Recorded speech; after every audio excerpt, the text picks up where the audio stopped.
For the people that are at zero, what is it that they're typically coming to you to help them with? So if you are one of them, what is it that they want from Alex or Mosey? There's what they think they want and what they actually need, which are two different things. And what they typically actually need is the courage to be willing to be wrong and to be willing to have shame by failing at things in front of people whose opinions they care about. And I think that's, like, if I rewind the clock for me, it was probably one of the hardest things that I had to get over. And so I think that's why maybe my message resonates with a lot of people, is because it was so hard for me to get over. And what's interesting is basically anybody who's listening, the harder it is for you to break free of whatever kind of mental prison you've made for yourself, whether that's real or just in your head, the more compelling your story will be when you break through it, because it will resonate with even more people.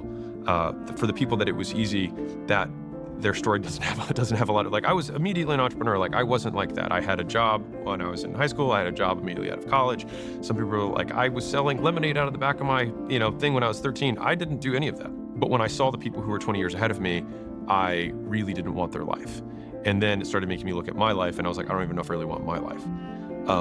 And so the big decisions that I've made in my life, unfortunately, have almost always come at the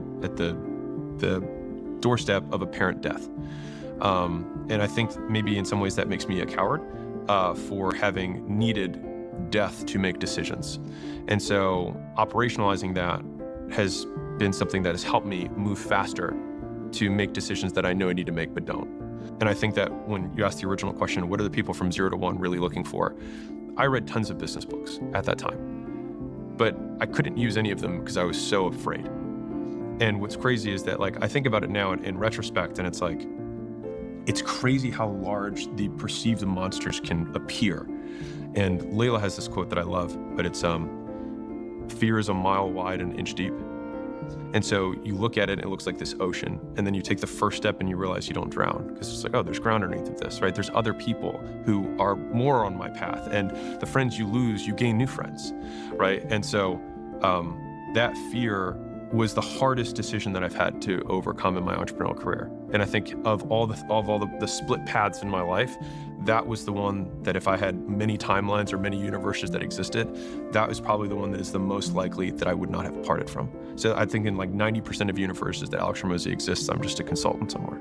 And so I would encourage you, if you do feel that, you're not gonna die. Like, you won't die, and you might just live. No one wants to say they're afraid, because if you say you're afraid, then it means you're a coward.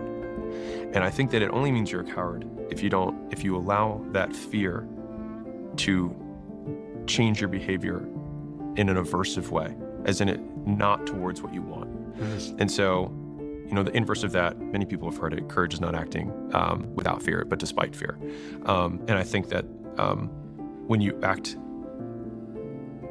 allow fear to change your behavior the wrong way, that is when you can give yourself that title of coward.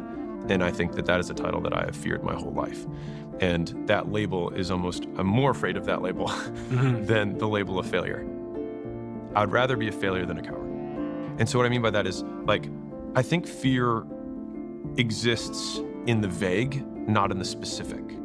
And so when you say, I'm gonna quit my job, and then what if this doesn't work? I'm a failure, tons of fear.